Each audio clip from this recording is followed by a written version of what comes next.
Okay, we're about to change our speedometer gear because our speedometer don't work. I'm gonna flip it. This is how it looks. I put on 33-inch by 12.5-inch tires and stuff stopped working.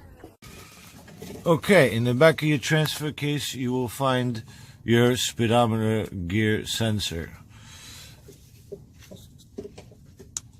You first have to take off the plug. You push this little plastic piece out, you squeeze over here and you pull it out, put it to the side.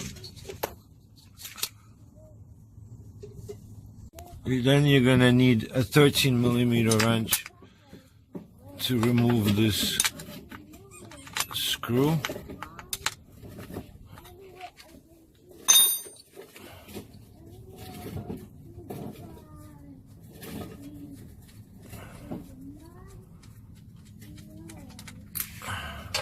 Put that down inside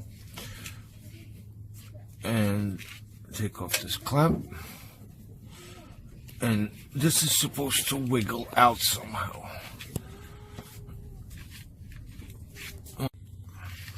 And you're gonna wiggle this out, and we're taking out the old speedometer gear and sensor.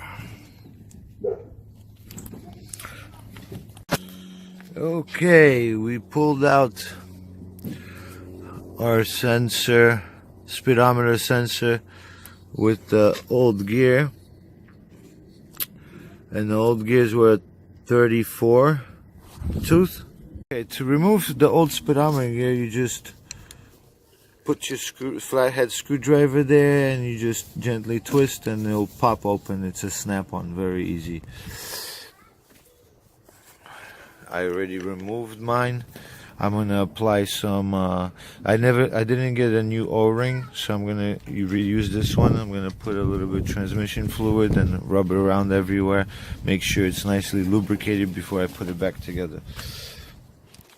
So I had to also change the sensor, and I removed the sensor, and the sensor is being pushed into the, I don't know what you call this unit that holds the gear. Correct me in the comments, but basically I couldn't remove this part that pushes this in, because you can't push it in by hand, there's no way. So what I did, I looked around the garage for all kinds of parts and I found this butterfly thing. So I took the butterfly thing apart, and there's like a little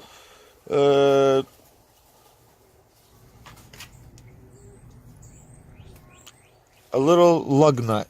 I don't know how you say this in English, but I screw a screw into it and it pulled this thing together. So now what I'm gonna do is apply some grease all over the new gear, just for a little bit extra lubrication. Oops.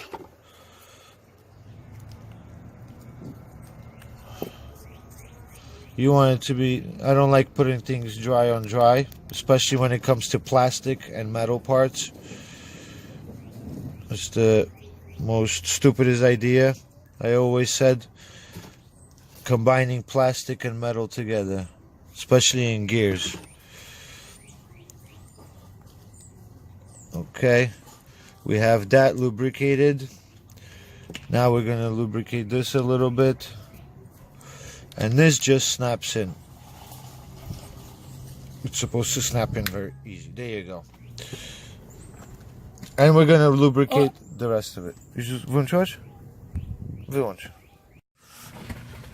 Okay, here we are. We're replacing our new gear. No, I'm not done, buddy.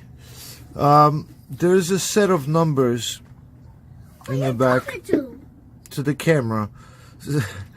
There's a set of numbers in the back. They're supposed to be facing 6 o'clock downwards with whatever gear you're putting in. I'm putting in a 31 to the gear, and that's my marker, so I have to have this down. I'm going to put my thumb on it, and that's facing downwards. Okay. Not done yet, buddy. And this will go in and so and so. Try to wiggle this in a little bit.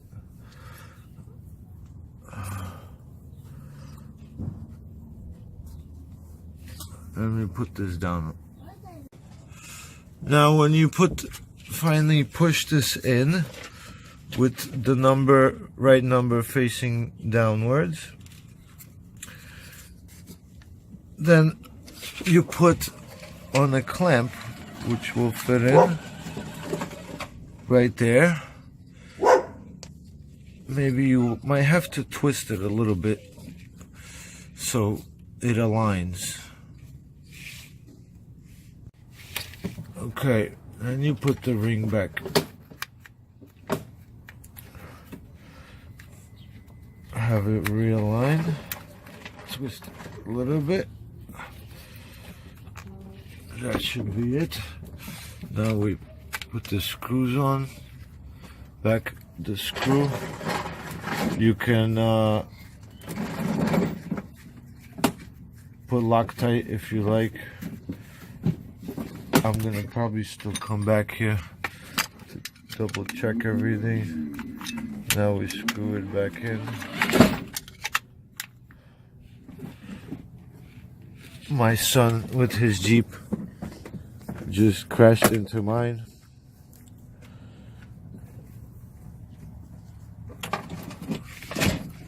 Let me screw this back on.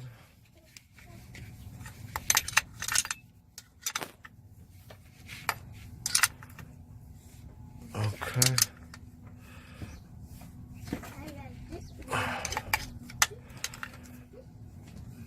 Okay. That's tight.